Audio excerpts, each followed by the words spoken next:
जय जगन्नाथ। आपण को स्वागत जनाऊँची आम खबर यूट्यूब चैनल को।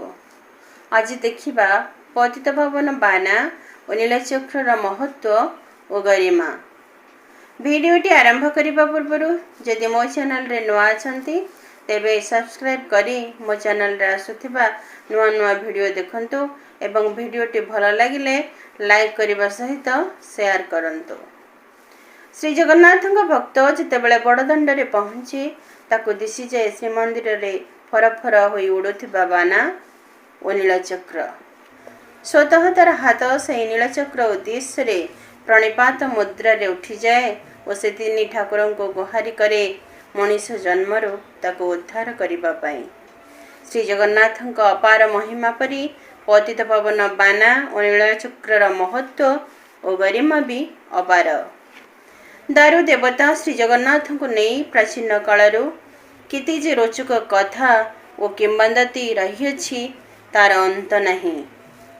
जगन्नाथ संस्कृति जगन्नाथ महिमा इति व्याप्त जे से विषय रे कल्पना करिबा भी असंभव। जगन्नाथ महिमा परी नीलचक्र महिमा गरिमामय। नीलचक्र विषय रे कहीं केते कालरू बहु कथा उपकथा प्रचलित अछि। बड़दाण्डरू नीलचक्र को एकाग्र चित्तरे चाहे जी जहाँ मागिची ताहा पाइछि बोली लोकमुखरे प्रसार। आज भी भक्तजन निज मनस्कामना पूरण पाई नीलचक्र को चाहे हाथ टेकी मानसिक करिथांती। बड़दाण्डरू नीलचक्र उच्चता 214 फुट। ता उपरे रहिछि दधिनौती। दधिनौती उपरे नीलचक्र अवस्थान करिछंती। नीलचक्र ओजन 2200 केजी बा 55 महण। नीलचक्र उच्चा 11 फुट 8 इंच। यार व्यास 7 फुट 6 इंच। चक्र मोटेई 2 इंच।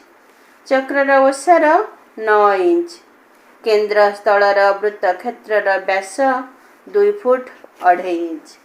चक्र रे 8टी अर रही। प्रत्येक अरर दैर्घ्य 1 फुट 10 इंच। 4टी अर्ध चंद्राकार नक्शा रही बेले सभा उपरे पद्म कली रही। नीलचक्र केन्द्र स्थल को नेमी बा ज्वालापिंडक, अर को शिखा बा ज्वाला और चक्र शीर्ष देश को कर्णिका कहा जाए।